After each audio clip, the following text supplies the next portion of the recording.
নমস্কাৰ বন্ধুসকল, মই দিব্যজ্যোতিয়ে এনডিয়াছাম চেনেললৈ আপোনালোক সকলোকে স্বাগতম জনাইছোঁ। লিঅ'নাৰ্ডো দা ভিঞ্চি এনে এজন জিনিয়াছ আছিল, তেওঁৰ বাবে একো কাম অসম্ভৱ নাছিল। লিঅ'নাৰ্ডো দা ভিঞ্চি এজন চাইণ্টিষ্ট, মেথেমেটিচিয়ান, ইনভেণ্টৰ, ইঞ্জিনিয়াৰ, পেইণ্টাৰ আৰু ৰাইটাৰ আছিল।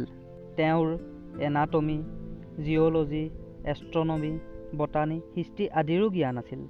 জানো আহক লিঅ'নাৰ্ডো দা ভিঞ্চিৰ বিষয়ে 5টা আশ্চৰ্যকৰ কথা। নাম্বাৰ 1, লিঅ'নাৰ্ডো দা ভিঞ্চিয়ে একেলগে দুয়োখন হাতেৰে লিখিব পাৰিছিল। কিন্তু আচৰিত কথা যে তেওঁ এখন হাতেৰে লিখি থকা সময়তে আন এখন হাতেৰে ছবি আঁকি থাকিব পাৰিছিল। লিঅ'নাৰ্ডো দা ভিঞ্চিয়ে মিৰ'ৰ ৰাইটিঙো কৰিব পাৰিছিল। তেওঁ সেই লিখাসমূহ মিৰ'ৰ বা দাপোনতহে মানুহে পঢ়িব পাৰিছিল। নাম্বাৰ 2, লিঅ'নাৰ্ডো দা ভিঞ্চি সেই সময়ৰ এজন বিখ্যাত পেইণ্টাৰ আছিল। তেওঁ দুখন পেইণ্টিং বহুত ফেমাছ আছিল। তাৰে এখন হৈছে দ্য লাষ্ট ছুপাৰ আৰু আনখন হৈছে Monalisa.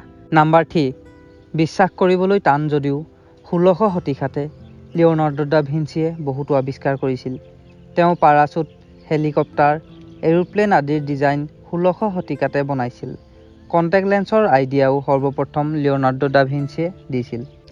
Number 4, Leonardo da Vinci কেতিয়াও স্কুল যোৱা নাছিল। তেওঁ সকলো জ্ঞান নিজেই আহৰণ কৰিছিল। লিঅ'নাৰ্ডো দা ভিঞ্চিৰ কোনো আনুষ্ঠানিক শিক্ষা নাছিল। তেওঁ যিটো কথা জানিব পাৰিছিল লগালগ নিজৰ ডায়েৰীত লিখি ৰাখিছিল। নাম্বাৰ 5, লিঅ'নাৰ্ডো দা ভিঞ্চি প্ৰথম ব্যক্তি আছিল যিজনে আকাশৰ ৰং নীলা হোৱাৰ শুদ্ধ কাৰণটো কৈছিল। তেওঁ কৈছিল যে সূৰ্যৰ পৰা পৃথিৱীলৈ অহা ৰামধেনুৰ 7টা ৰং বায়ুমণ্ডললৈ আহে আৰু বায়ুৰ সকলো গেছ আৰু কণা সকলো দিশতে বিক্ষিপ্ত হৈ পৰে। নীলা পোহৰ অন্য ৰঙৰ তুলনাত বেছি বিক্ষিপ্ত হয় কাৰণ ই সৰু সৰু তৰংগৰে ভ্ৰমণ কৰে। সেইবাবেই দিনত আকাশৰ ৰং নীলা হয়।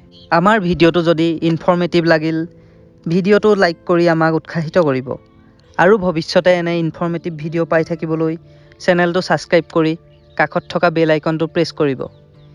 ধন্যবাদ।